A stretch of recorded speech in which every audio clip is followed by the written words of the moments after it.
With that, welcome everyone to this year's annual meeting of the Foundation for Coast Guard History. Admiral, you want to call us to order? I will call us to order, and I'm going to talk a little bit about quorum. I believe we have regents on board. We have me, we have you, Gary, as vice chair, uh, Bob Desch. Rob is on board, right? Is Rob Ayers? Rob Ayers, Bob, you can look at the attendance right now. He is not on board that I don't see right now. All right, and John is on board. Yes, he is. Yes, sir. Right? I Yes, see John's on John. board. All right. Do have All right, so we have 7 regents, and we have a majority of voting regents, 4. So we have a quorum as far as regents go. I will note, and I'll make a couple more comments a little bit later, that we have received over the last several months the resignations of Jim Hall, John Acton, and Sandy Schwab. So currently we have 2, 4, 6, 7 regions. The way this organization is structured is you have the chair, you have the vice chair, and up to 9 others can be regions. So we could have 11 regions, but right now we have 7. So as far as regent representation, I can declare a quorum. As far as the membership goes, well, this is an interesting episode. Among other things, I think we've established today, as a member called me, it takes 11 days for first class United States mail to go from Cincinnati, Ohio to the state of Texas. All right. So as I understand it, um, some have received notice of the meeting. Some have, but not many, have received the materials for this evening's meeting. But I will point out that the bylaws of the organization are pretty loose when it comes to quorum. So I studied Robert's rules today. And Joel, I studied the 12th edition, the one that you recommended. And in an organization like this, where one does not expect necessarily the vast majority of members to attend the meeting, unless the bylaws specifically state otherwise, people who have showed up and are appearing at the meeting, they constitute the quorum. So I'm going to declare a quorum so we can move on and get some business done tonight. And I thank all of you for joining the meeting. I do have some opening comments that I want to make. I suppose I should at least point out why I'm doing this, and 2 reasons. First of all, I have a natural liking for history, American history in particular.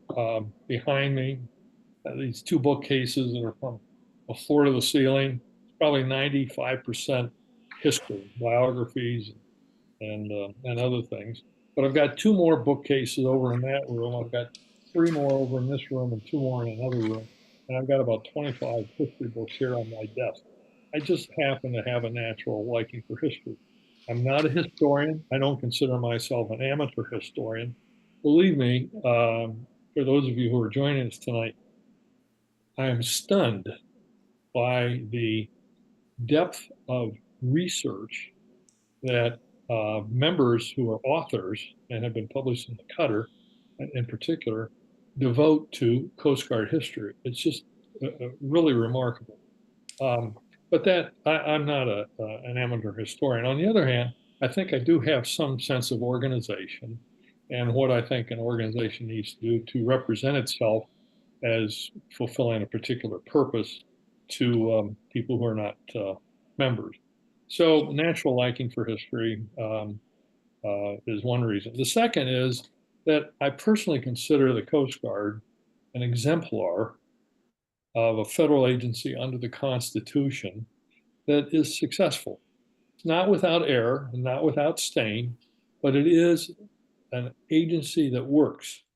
I recall going to a convention of reserve officers in 2006. and a keynote speaker who I recall was a commentator on some network, and I don't even recall the guy's name. He was talking about how in 2006, many Americans were saying, well, the system's broken, the federal government doesn't work or anything like that. And he said he didn't really agree. He said taxes are collected for the most part, Social Security checks go out on time, thus and such. He said, but there are three entities in the federal government under the Constitution where American taxpayers receive far more than a dollar's worth of value for the tax dollar that they commit to it. He said first was the National Park Service. Okay, that made a lot of sense. Second, U.S. Coast Guard. Great. And his third was individual U.S. Marines. So I've always, I certainly remember that from 2006. That's a good company to be in. But that commentator pointed out something that I think happens to be true. The American people receive far more value for the dollars that they put into it. And so, what the American people know about the Coast Guard, I think, is largely favorable, but it's still limited. Uh, but even the Coast Guard is limited in a full understanding, I think, of its own history and how it has developed with this country. Now, Hamilton's vision of a few armed vessels acting as sentinels of the laws did not just spring forth spontaneously. This remarkable organization that's the Coast Guard, and and understanding its history and how it developed with the development of this country under the Constitution of 1787, I think is well worth studying, and it's well worth doing our part as a Foundation for Coast Guard History to help fulfill a mission of letting people within the Coast Guard, as well as outside the Coast Guard, understand how that development fits. So, natural liking and history, but I also do consider the Coast Guard as an exemplar of a federal agency that works. But what we need to do, in my opinion, over the next 6 to 9 months, is we have some organizational details to attend to simplify some of our processes so that we spend less time on the processes and more on history and developing that history. So before going into the 4 or 5 points that I think we need to accomplish over the next 9 months, I want to acknowledge who I call the keepers of the keepers of the flame of Coast Guard history, and that's the various individuals who've been part of this organization since 1999. And I'll just use last names here. These are the names that stand out to me. I've read the organizational documents. I've read the annual meeting or the annual report for the state of Connecticut and other reports. And these are the names that stand out, and I'll do my best to add to that record as I learn more. But we've got Herzberg, Thorson, Hull, Schwab, Acton, Thomas, that's Gary Thomas, by the way, Smith, Beard, Noble, and I'm going to add to that also Air and Desch. The amount of volunteer hours is just amazing. And I think we all owe a significant debt of gratitude to those who, for the last, quarter of a century, have put in so much time and effort to do such deep research and to keep on a volunteer basis, the Coast Guard historical flame lit. And I think that we're in for some good times ahead for Coast Guard history development with the building of the Coast Guard Museum in New London. So what do we have to do here over the next 6, 9 months, as I say? Well, first of all, membership communications. All right.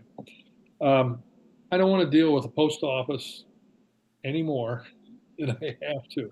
And that's, and I routinely use the post office for legal documents and all that kind of stuff. But um, it has not been, it hasn't fully recovered, I think, from the steep loss of COVID and maybe even a bit before that. So everyone received, or those of you who received the materials, saw that on the top of the materials was a letter from the foundation that says, help us get stuff to you faster. And so we put in Gary's email address, and we need members to send their email addresses to Gary so we can convert over from postal delivery to email delivery. And that address, of course, is execdir at fcgh.org. So execdir at fcgh.org. The more we can get communications out by way of email, and what we're going to be talking about as far as the bylaws and how we intend to kick that in action, the better we're going to be. So we do want to work on membership communication. Membership rules. Currently, if I join the foundation as a member on April 1st, uh, pay for 1 year, then my membership expires um, on March 31st. And if somebody else joins on June 1st, it expires, on May 31st. It's too much administrative time to keep track of, well, who's coming up for renewal this month. What you're going to see in these bylaws is a proposal, and the current proposal is everybody's membership is from January 1st to December 31st, and that would allow the foundation to send out by email, we hope, message to everybody. It's December, your membership renewal is up. Please renew. And that way it goes out once instead of having somebody say, well, now whose membership expires this month or that month. So we do need to simplify the membership rules. We do need to update the website. It's a nice website, just needs to be updated. We do need to update the information we're giving to the state of Connecticut and to the IRS. I will tell you all of our filings are current. I've looked at it myself, both on the Internal Revenue Service website as well as the state of Connecticut. So the Foundation for Coast Guard History is up to date on its filing. But we do need on the next filing to let Connecticut and the Internal Revenue Service know that there's some different parties involved. We do need to spread some responsibilities around. And in this case, again, not only is he a superb historian, he works very hard as executive director. That's Gary Thomas. But he's now the treasurer. I'm acting as the secretary, which I don't mind at all because I have some particular thoughts about minutes and what should be in and what should not be in. But we need to spread some of the responsibilities around. And so we're looking for some volunteers.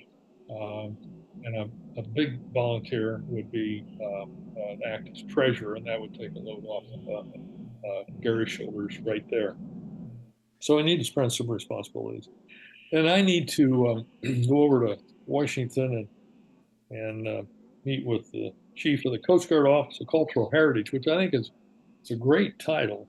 And it's Elizabeth Varner, and I've talked to her once. But we need to um, make sure we understand that we're in sync as far as the memorandum of agreement that was signed decades ago between the Coast Guard Historian's Office and the Foundation for Coast Guard History. I will note for the group that major event is taking place. I think Gary, it's tomorrow, if I understand. Scott Price is departing as starting the Coast Guard. He's retiring after 31 years. 31 years service. I talked to Scott today and thanked him for his work. I actually remember when he arrived on scene. Um, but we wish him well, and we'll put a comment in the minutes to this meeting about his departure. But at any rate, we want to assist the Office of the Historian, and therefore that would be it would include the Office of Cultural Heritage as far as the work that we're going to do. So with that introduction, I'm going to turn it over to Gary for the Executive Director's report and the Treasurer's report. Gary? All right, thank you, Admiral. I think everybody should still be able to hear me. Somebody give me a thumbs up. All right, good. So this will be the Executive Director's report. Before I go into that, first I want to say thank you, Admiral, for your kind words, and also point out is that although we do have 3 members who have since our last meeting left the board, it's just as general cycle of rotation. Admiral Hall had previously been the chair and then rolled out of that responsibility to being a regent, and just is now moving on with his new career. Admiral Acton, who relieved him as chair, likewise rolled out of that role so that Admiral Riker could come in. And Sandy Schwab, who is also the director of the Coast Guard Tug Association, is just spending more time with his grandkids. And the reason I bring that up is anytime you see a loss of board members, there's always a concern was it voluntary, were they forced out, is there an issue? I just want to be clear to everyone that there is no issue. This is part of normal rotation, which is why we have 2 new regents coming in, as well as our pro tem, which we'll talk about in a little bit. So, Gary, let me interrupt there and just endorse what you said, because it was my good friend John Acton who called me a couple years ago and said, would I be interested? At the time, I said, John, the timing's a little off. I remember the conversation over a period of 6 months or so, because I was getting ready for a trial in federal court, which I recommend everybody avoid. Never go close to federal court if you're going to avoid it. But at any rate, that all worked out. And so my good friend John, and he is a very good friend, he asked me to do it, but he had other things to move on to as well. So thanks for mentioning that, Gary. Go ahead. okay. Now keep in mind is that this annual report is based on January 1st, 2023 to December 31st, 2023. I will go ahead and include elements where it's updated as appropriate, but many of these numbers will show both the end of calendar year 23 as well as now. Currently, we have 270 active members. Of those, 96 are life members, which means they've already paid all of their dues. That'll be a discussion point when we get to the financials. And then we have an active number of 169, which are paying members of some form or fashion. They're either paying on an annual dues or they're in some position of going towards their life membership. We do need to scrub the membership for those who are overdue.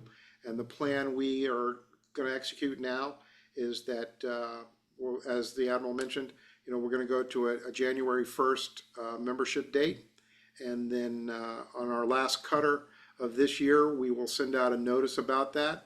And then we will send out that notification of renewal. And those who do not renew will be dropped. And then we'll just have a clean membership database going from that point forward. So some of the accomplishments we had, one of our, well, be honest, our primary focus for many of our members is simply the Cutter magazine. That is without question, when I talk with people, what they value the most in their membership fees. So we got 3 of those published in 2023. Rob Ayer, our editor, does a phenomenal job in publishing those. Bob Desch has been a great person for adding content. We are always looking for content from the regents and members. And as a member, if you have an idea, but you don't want to write it, let us know. Again, that email address is out there. I see it every day, and I can take those topics. I add We are that not a Rob is no, history I add that magazine. Rob is no on board, so he'll hear your, your Okay, good. comments. Yeah. I'm glad to hear Rob's here. We are not a peer-reviewed journal, but we are above being simple C stories. And while we do have people who submit stories or articles that are footnoted and coming out of a master's program, I'm in that mode. It does not necessarily have to be like that. You look at the long blue line that Bill Thiessen submits, those are factually accurate and historically correct without footnotes many times. So that's what we're doing. We just want to keep that as a tight focus to the Coast Guard and its predecessor services. But sometimes those threads go a little outside. So don't be afraid to carry something that may have involved another service that includes the Coast Guard. One thing about that is Rob has complete editorial control. For those of us who submit articles in our columns, we see the answer of what the final product looks like when we get the magazine, just like you. So I wanted to be clear to everyone is that there is no influence on the magazine from the Board of Regents. Rob has that editorial control, and it's worked well, and we think that is important. The next element, as we try to do every month, is an evening reports video history presentation. We sometimes have to break because of events. We're trying now, setting up the schedule. It'll be the first Wednesday of the first full week of a month. We've shifted that date from Tuesdays because it'll be better for some of our presenters and members. We are typically looking at a 20 to 30 minute presentation on a topic. You can do it with a slideshow or not. We've had a number of presentations. We typically have attendance anywhere from 1 dozen to 3 or 4 dozen people. That's all well received. It's very low key, low stress, and for someone who may be worried about their presentation skills or their oral skills or things like that, don't have to worry about it. We work with you. It's very simple and low key. So we continue to do those. We just last week had the second life of cutters, some 180s that are still operating in foreign navies.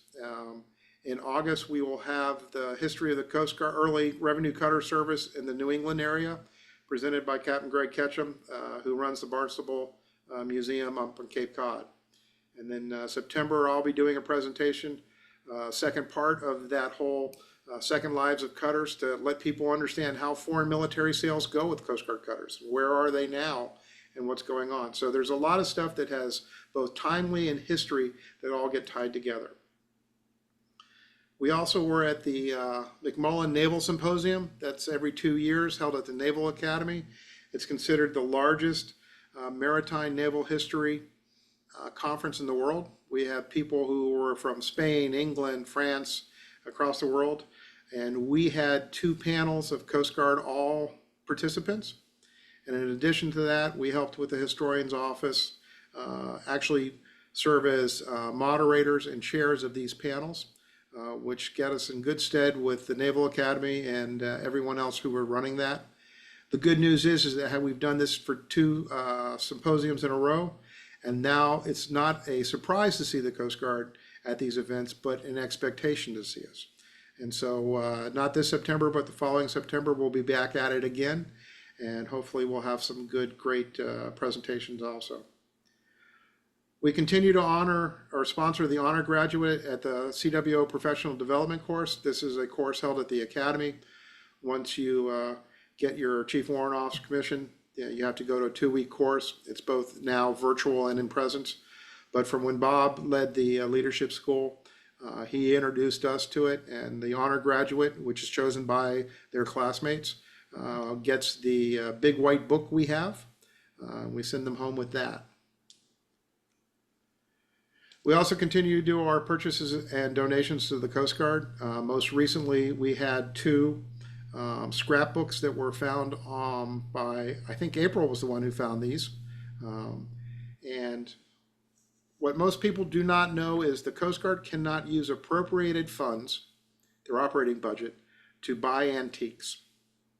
And so when we become aware of something that might be worthwhile going into the collection, we reach out to them. They can't ask us to buy, they can't give us a price, they can't tell us they will accept it if we were to offer it to them, but we can get a sense from them of, yes, that meets the needs for going into the historic collection. And so we have a number of volunteers who look at eBay, auction sites, the Goodwill.com, amazingly, we've found things. And they reach out to us, and we go ahead and look at procuring that for donation. One of the things when the Admiral talked in his opening comments about streamlining it is, we are moving to having a procurement committee, which instead of me having to go to the full board and for a purchase that's outside of our standard operating, we will have 3 members who can, for up to $500 a quarter, procure items for the Coast Guard directly without having to get any further approval. That was written into the bylaws, so we're looking to be able to do that and improve those things. If it's more than $500 in a quarter, then we still go back for the standard procurement policies. We have received several grants to apply to Loran research. We have an individual who is doing Loran research, and those were examples of directed grants.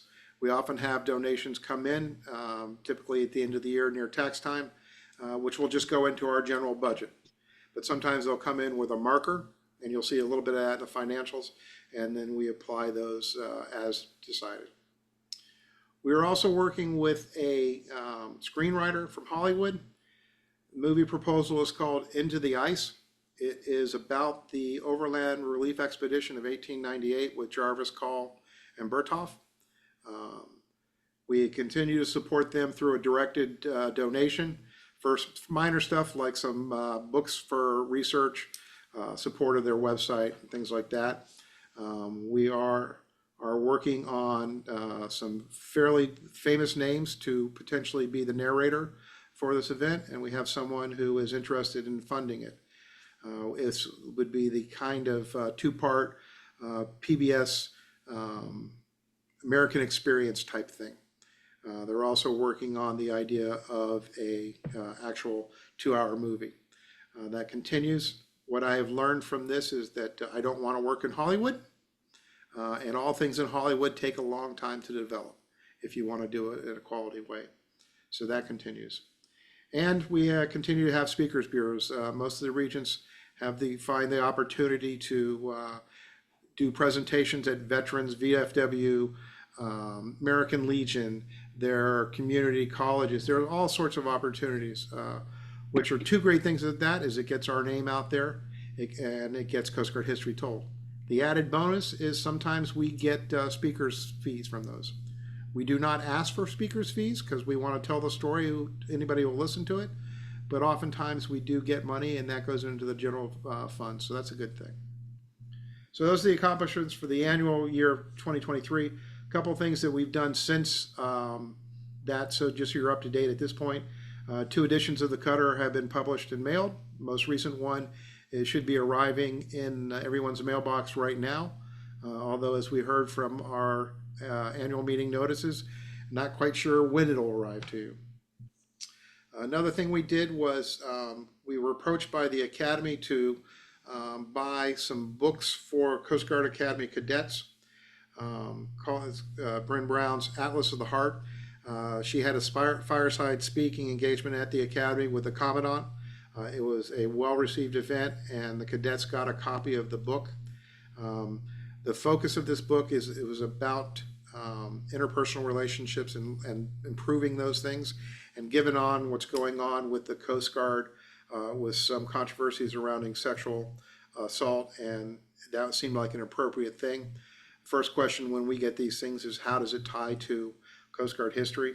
And Admiral Riker was able to look at it, and he gave us a very clear understanding of how this tied very much into history and leadership. So it was an appropriate thing to put our name to. We had a directed donation, so it did not come out of our general coffers. And the Academy and cadets were very happy with that. One of the biggest things that we show people is our Facebook engagement. and that is all on Bob Desch. He has become our Facebook guru.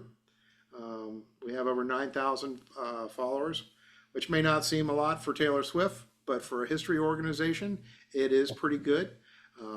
And he does a great job of getting something out every day. It's one of our primary communications tools, and it's how people find us as much as the website. And so here's an example of what it does for us and the visibility we gain with it. All right, is it? Or the picture's gone. Okay. I apologize. The picture came off the slide deck. But it's a very famous shot, and you can see the numbers there. Now, again, if you're Taylor Swift, post reach of 60,000 is not a lot, but for a history organization, on a small organization, that's a pretty big one. So kudos to Bob, because he has been doing a great job keeping this up. All right, some of the things looking ahead this year, in addition to what the Admiral's already talked about, starting with the website overhaul, I've engaged some people. One of the ones I'm looking closely at providing it is the same woman who does the Ancient Aviator site, which is a very highly polished one.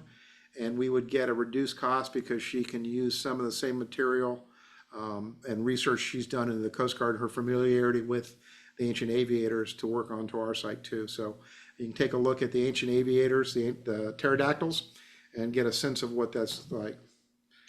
We continue to support the Coast Guard Historian's Office right now. We are working with them on a research project into the Coast Guard ramping up service in World War II. What went right, what went wrong. That was a pretty significant emotional event for the organization. Admiral Weishi had a huge influence on it. And the Coast Guard wants to say is, how do we go from this very small organization between wars into almost 200,000 active duty and even more volunteers? What did we get right? What did we get wrong? What about, how did we do the training? How did we get more cutters? You know, Bob Desch knows about all the Corsair fleet and the temporary reserves. You know, all of those kind of things that we had to involve ourselves with getting it up. So we continue on that. That is a research paper, for lack of a better term, at the request of a 3-star in the service. So that shows you our visibility as we're helping brief the Director of Deputy Commandant of Operations. You also know as the cutter Tampa was lost just before the end of World War I. We know roughly where it went down when it was sunk by a German U-boat. Never been able to find the remains. It's a pretty significant loss. It was the largest maritime loss during World War I. It was a Coast Guard cutter with some Navy and some Brits on it. It's a big monument at Arlington for us. And so, but we've never known where the wreck site is. The British Royal Navy, as well as some private groups, have been looking for it. And the Coast Guard is looking at engaging them with one of the Coast Guard dive lockers to try and find it. And there's potential for going to look for the wreck later this fall. The Coast Guard Historian's Office is strapped, so they asked me if I would be willing to be the liaison to this group. And so we took on that role. We're trying to coordinate things for the search for the Tampa. If we can find it, that would be along the lines of finding the bear, which was found a number of years ago. We continue to give out the Ancient Albatross and Ancient Mariner limited edition prints to the silver and gold to achieve that status as the oldest serving aviator and cutterman. The next one we'll do is this August down in Clearwater. We will be presenting one to the next Ancient Silver Albatross. If you've not seen those pictures, we've posted them before. It was done by a maritime artist. It's a limited edition. The only people who have these prints are the ancients themselves. And I'm working with an editor to take the Long Blue Line series of article that Bill Thiessen has been doing for a number of years. It's over 450 articles right now. We believe that there's a potential for a book to encapsulate these stories. The stories themselves are well edited. You know, they've already been printed, but you can't just put them in a series. You have to start thinking thematically. How do we group this? Do we group it by leadership? Do we group it by operations? You know, things like that. And that's something an editor, not me or anybody on our board, can do. So I've posted the articles to the editor to see if she's willing to do it, and if she is, she has a long history of working with the military, so we'll see what we can come of that. Most of those articles are in the public domain because they're done by Coast Guard members while on active duty. So there is no copyright issue. Some of them who are done by civilians, we would have to talk with them about copyright. Any proceeds would come to the Foundation for Coast Guard History for our general revenue. Okay, that's on the accomplishments, and then move on to now acting role as treasurer. Our treasurer last year, due to health reasons, sent us a note advising that he would be unable to continue in his role. So we have been looking for a treasurer. In the meantime, I have been the acting treasurer, so that everybody understands how this process works. When I have a treasurer, all of the expenditures are overseen by me. That's the check and balance, the two-person integrity. I look at all of those things. I have access to the accounts and things like that to make sure that the money is going where it's supposed to for approved functions. Since I am now both the executive director and the acting treasurer, Bob Detch volunteered to be that oversight. So all purchases and expenditures are shown to Bob too. So he is the check and balance on it. So even though I am carrying two roles, we still have a check and balance in place. These are our financial positions going from right to left is 2 years ago. The 2023 closeout, that's December 31st, 23. And then as of yesterday, I ran numbers. So we have three principal accounts. PayPal, that's where our money comes into PayPal because that's where our donations come in. Hey, Gary, yes. do you intend to be displaying something right now? Because I'm not seeing what you're talking. Are the rest of you all seeing things? Yes. I see it. All right. I would say reboot, maybe. I see it as well. Okay.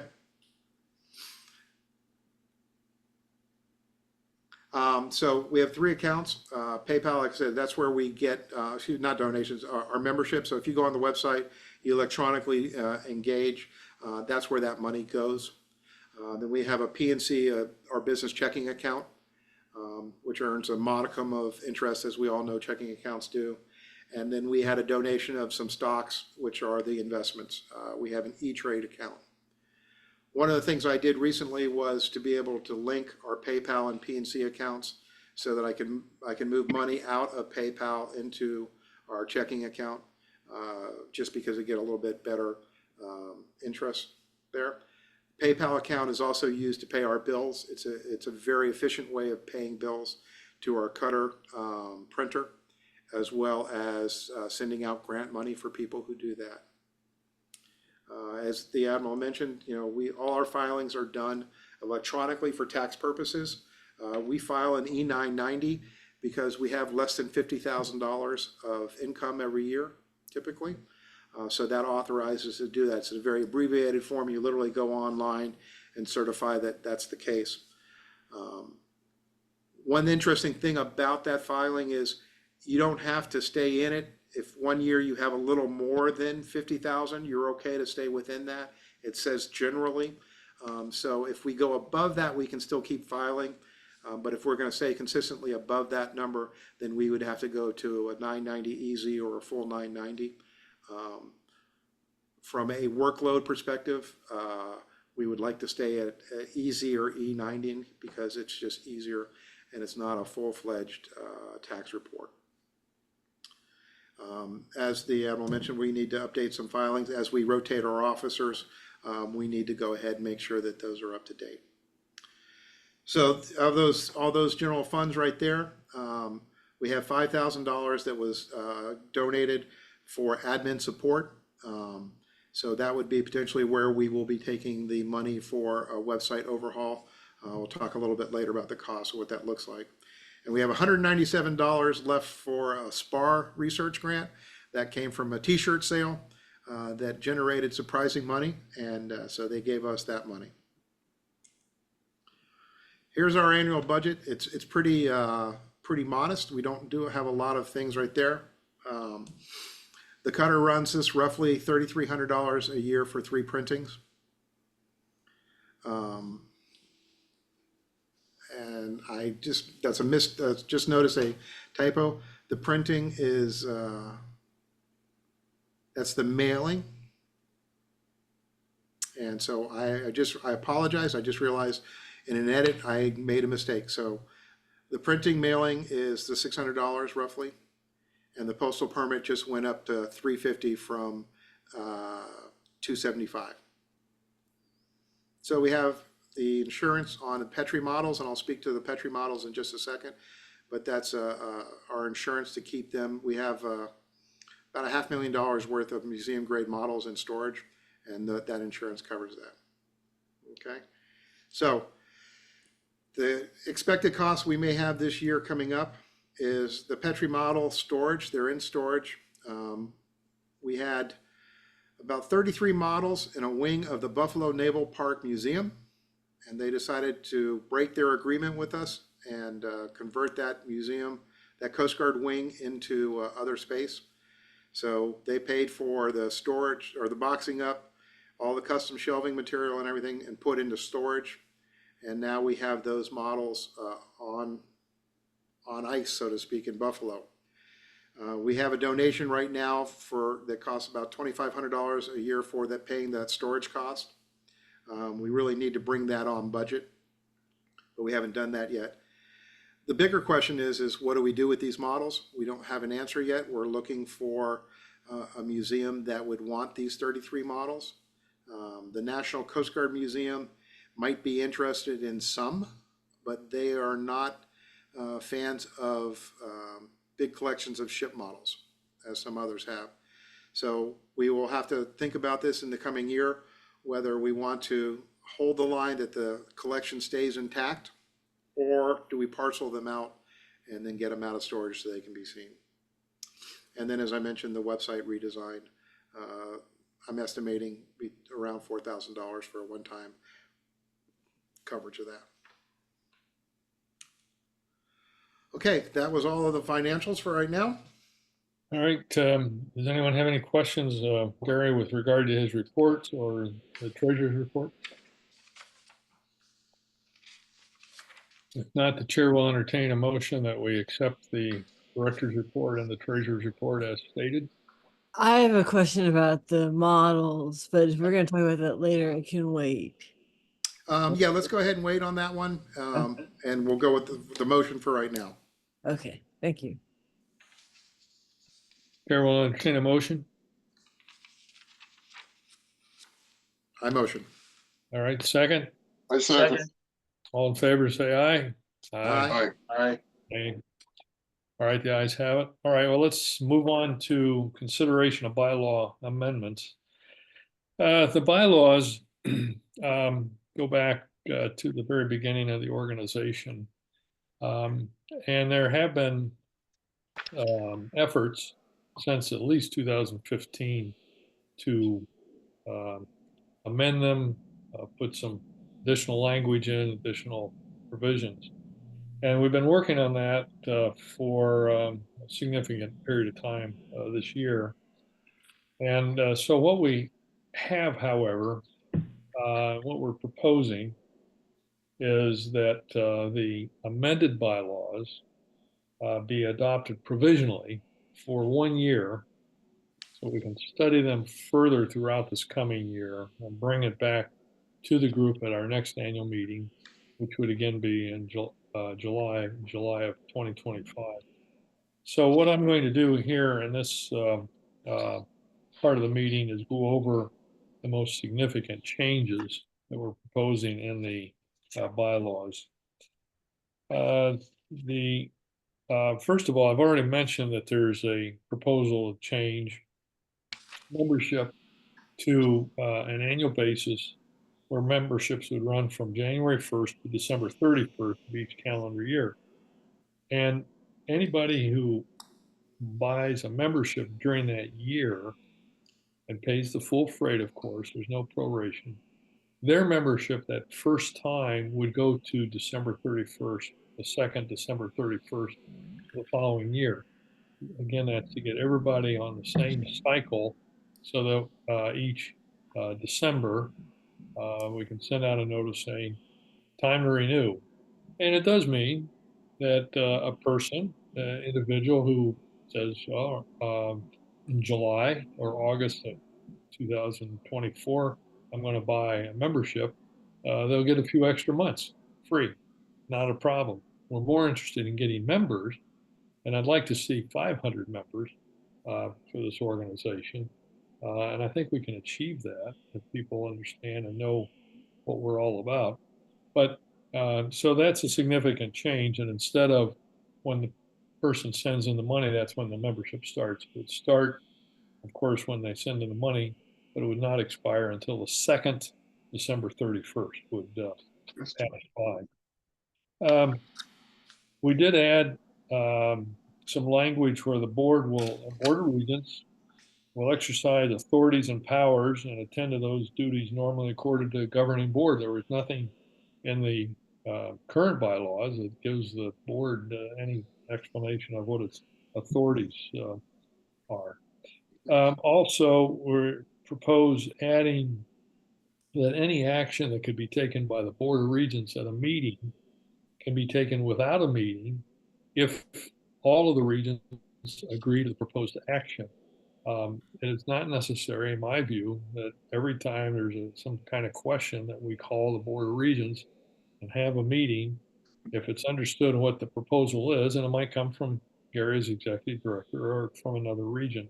If everybody's agreeable, we will document it and enter it into the record book as far as this was the proposal, it was unanimous agreement, and so it's done without a meeting.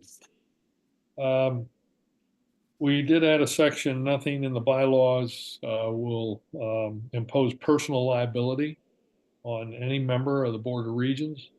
And to the extent possible, the foundation would indemnify regents from liability. That's pretty common these days in bylaws. So we did that, it did add that. The regents would remain the same. There's a chair, vice chair, and a maximum of 9 other elected regents. And of course, we'll be doing an election here shortly. The executive director will serve as a non-voting member of the Board of Regents. Gary has plenty of things on his plate, and this will free him up to do those, make recommendations, but he would be a non-voting member of the Board of Regents, the executive director.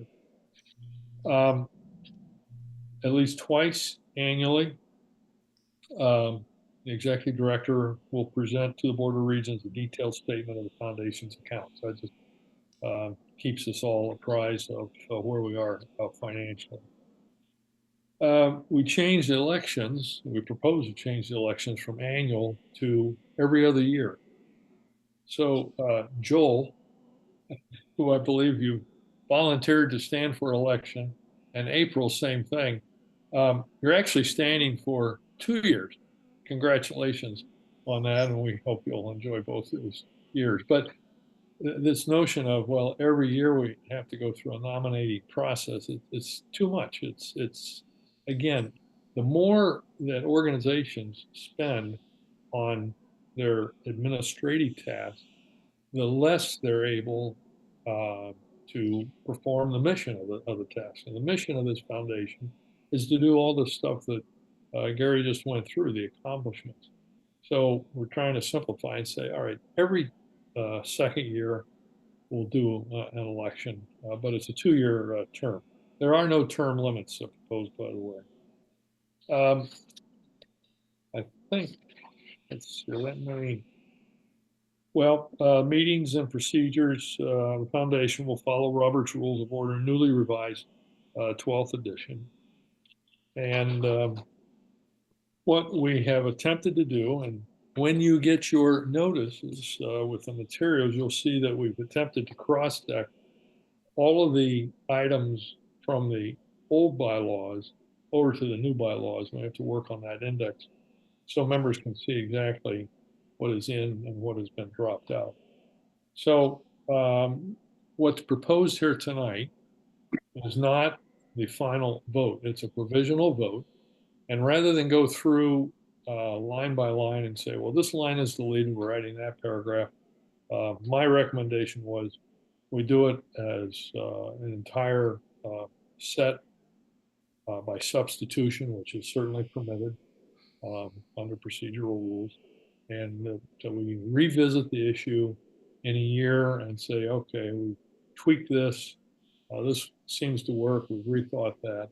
And so next year there would be a final vote on the final text, which of course is only subject to amendments. So I'm open for any questions that anyone might have with regard to those. Hearing none, the chair will entertain a motion to adopt provisionally a proposed amendment by substitution of bylaws, subject to continuing analysis and final adoption with other amendments, if any, at the 2025 annual meeting. Do I hear that motion? So moved. All right, second? One second. All right, any discussion? Those in favor say aye. Aye. Nay? The ayes have it. All right, we move on to the election of regents. The bylaws provide that regents automatically stand for election unless they withdraw. So it really forces the regent to make a decision about stand for election, or do I have other priorities that I want to or need to attend to other than the foundation?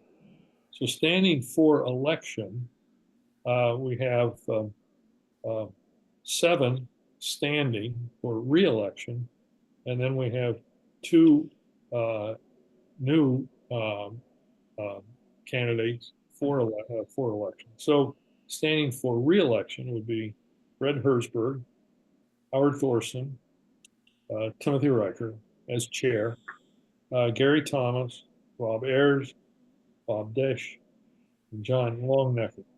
Now, kindly consenting to join us, and we do welcome their willingness to join us, Joel Whitehead and April Kelly. And Gary, would you please do the introduction for both Joel and April?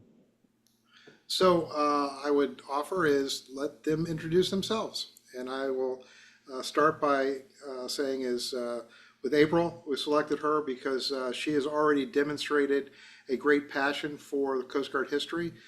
She has been one of our presenters at McMullen and is very interested in telling the SPAR story, which is a great example of where we need to tell elements of Coast Guard history that are not as well defined as they have.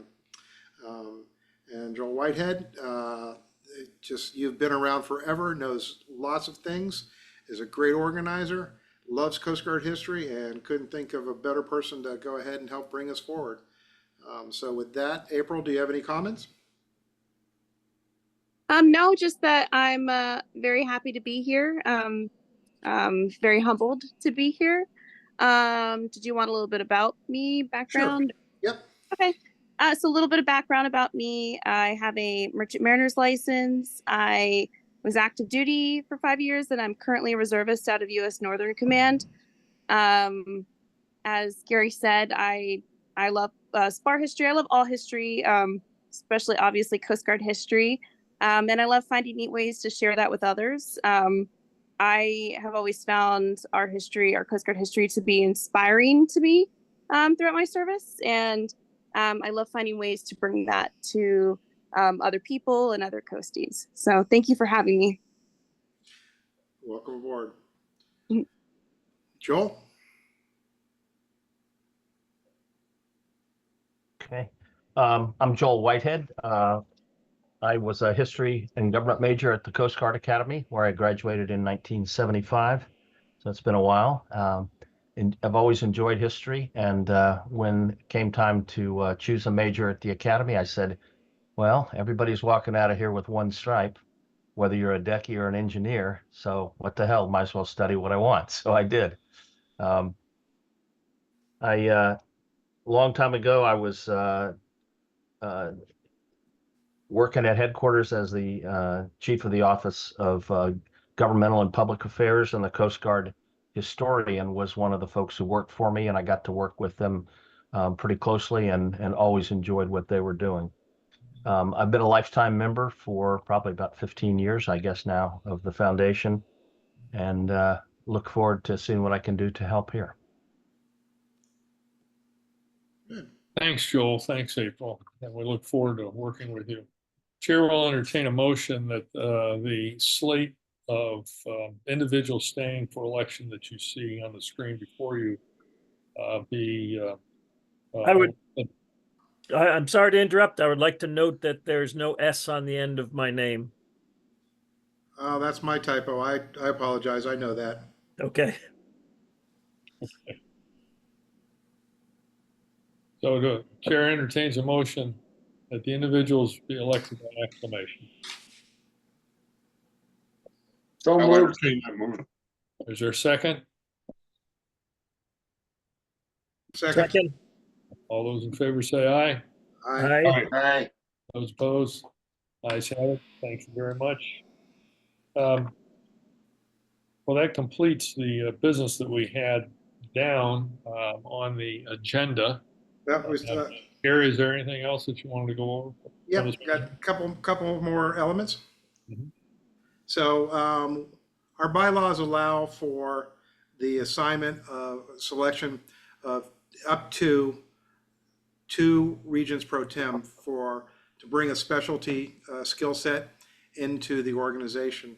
And so for the first time in our organizational history, we are executing those options right now. And so the first one is Jen Gaudio, who many of you know, who was at the Coast Guard Academy Museum, which is, she would often point out, is we do have a Coast Guard museum, it's just not outside the gate. And she did a wonderful job of renovating that. And one of the great things she did when she was up there was becoming a touchstone for the cadets' research needs when they had to do projects and things like that. And with her departure, that was lost from the academy. So I talked with the historian shop up there and said it'd be great if we had her back. And we asked her if she would volunteer to do that. And so she is, we're setting up her email now. We're going to put her on the face of the cadets and say, if you need help looking for things, this is who's going to be able to tell you where resources are and give you ideas and continue that mission that she so passionately did before. So Jen, do you have any quick comments? Only that this is the job I had at the academy was the most rewarding of my career, and I miss it terribly. And the second question I have is, can we reach out to the officer candidates as well as the cadet?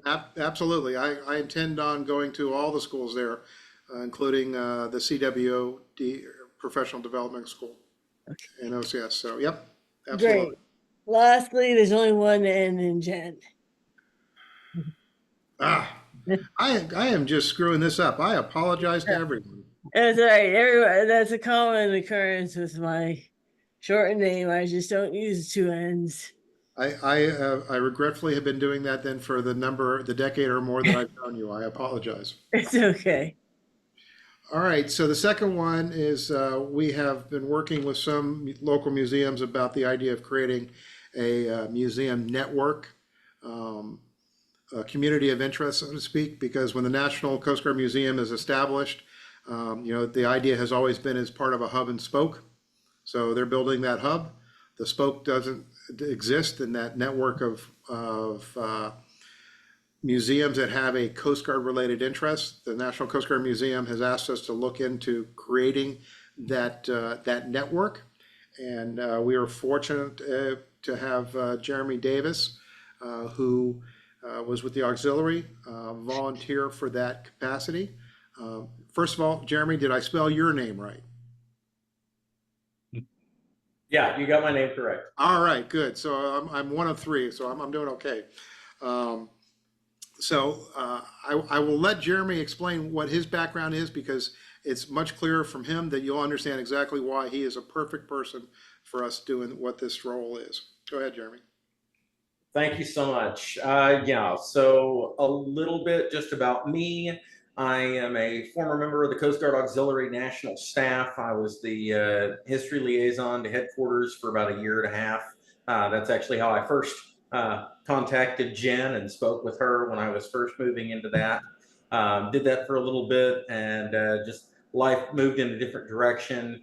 And I ended up I'm getting ready to move into my third year on the Civil Air Patrol National History staff as one of the social media managers for their history Facebook page. And part of my work with that, I was the 2022 Oklahoma Wing and Southwest Region Civil Air Patrol National Historian of the Year, and was one of 8 finalists for the Civil Air Patrol National Historian of the Year in 2022. So this has kind of been one of those things that it's a passion of mine. I completed my master's from OU in 2020. I have a Master's of Arts in Museum Studies, specializing in administration and curation, and have previously served as the curator of the Stafford Air and Space Museum in Weatherford, Oklahoma, dedicated to the late General Tom Stafford, who was still with us at the time that I was there. And I'm now the executive director of the Museum of North Texas History here in Wichita Falls, Texas. So for me, this is just a natural expansion of my own skill set, allows me to continue to serve as I begin to wind down my auxiliary career, to be able to stay connected to the service and be of use and be of service to an organization that I have a lot of passion for, and have always felt that it was a little quiet piece of military history in our country. So. Well, thank you. As you can And Jim see, and Jeremy, congratulations on your appointment, and we look forward to your participation and meeting of the regents when we do meet. But you'll get notice, and we'll look forward to your participating in those meetings. Oh, absolutely. And I'm looking forward to it. I know right now, museums are my thing, and that's my real passion. This fall, I'm presenting for the Lifelong Learning Center here in Wichita Falls at Midwestern State University, as just someone that's going to be teaching a class about the importance of museums and the cultural touchstones that they are, and why museums are important and how to be involved. And I want to make sure that, as I'm giving this community talk, that, I highlight what the foundation does and how people can get involved, not just with local organizations, but also with the national entities. Great. Good. Gary, anything else? Well, thank you both. So we are on to other business, which I will start off with. Jen had a question about the Petrie models. And so real quick background on that. Mr. Petrie was a SS2 in the Coast Guard in the early 50s. Went on after his initial tour to become a pretty successful restaurateur in the Pacific Northwest, where he became friends with Fred Herzberg. He had created a simple passion, and I think Jeremy was talking earlier about somebody who made models from scratch. These are not kit-built ones, and he eventually started making them on their own. Found his tie to the Coast Guard to be what he wanted to work with, and worked with some 3 or 4 nationally known model makers, people who build models for museums. And he created a collection of over 60 models in total, of which he had given the foundation possession of 33 going into the Buffalo Naval Park, as I mentioned. We also have some other ones in storage, in addition to those that are the same models that he had in his house, that he kept his private ones. Upon his passing, his widow wanted us to have all of those too. So we have these museum grade models. They've been assessed for value, and the assessments are now about 15 years old, but they're about $500,000 worth of models that are currently sitting in boxes. His intent was to keep the model collection intact. That's not a must do, but that was his intent, and Fred Herzberg has asked us to consider keeping them as a collection as we look for a home for them. We'll need to start looking at what do we do with them. One is because it's expensive to store them, but 2 is these are beautiful models that need to be seen. So we need to start considering our other options if we can't find somebody to take this big collection of models and the custom built shelves that come with it, that we start parceling them out with some paperwork that keeps us owner but puts them on permanent loan type thing, which has an admin burden on it, but that may be the answer. So sometime later this year, we will form a committee to look at our options. Jen, does that answer your questions about the models? Yes and no. My concern is I've been hearing about them for 13 years. And ever since I got into and started working with Bob, it worries me because the foundation is financially liable for the model's care and upkeep. And if someone should have a fit, if a descendant should have a fit about them, then they could sue the foundation. The question I have is, has anyone been maintaining eyes on these models as terms of wear and tear, degradation?